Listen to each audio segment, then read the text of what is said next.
The system of three masses 3m, m and 2m are pushed by a force F as shown in the figure. All the surfaces are smooth except between B and C. Coefficient of friction between B and C is 1/2. Minimum value of F to prevent block B from downward slipping is. तो यहाँ पर आप देख सकते हैं कि अगर एक 3m मास का ब्लॉक है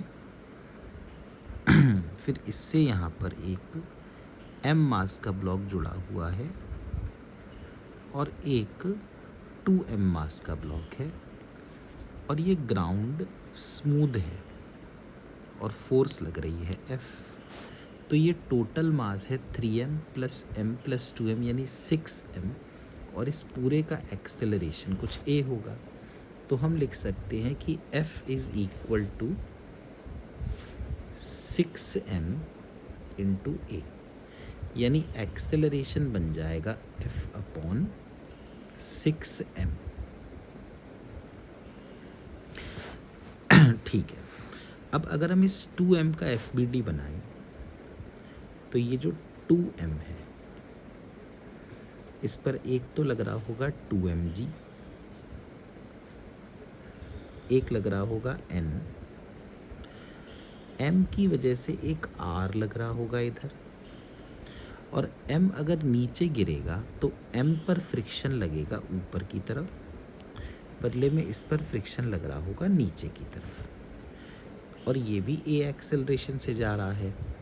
तो r की वैल्यू होगी 2m इंटू a, मतलब r की वैल्यू होगी 2m इंटू a कितना है F अपॉन 6m।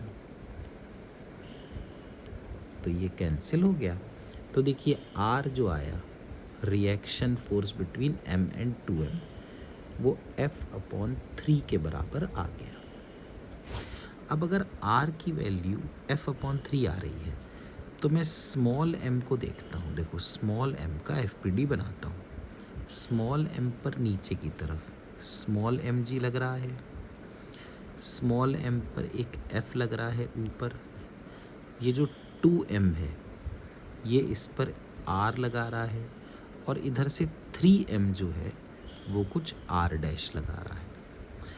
यहाँ पर जो फ्रिक्शन है, जो स्टैटिक फ्रिक्शन है, वो तो mg के बराबर होगा। तो ये जो r है, सॉरी ये जो स्टैटिक फ्रिक्शन है, it should be less than equal to mu s into are.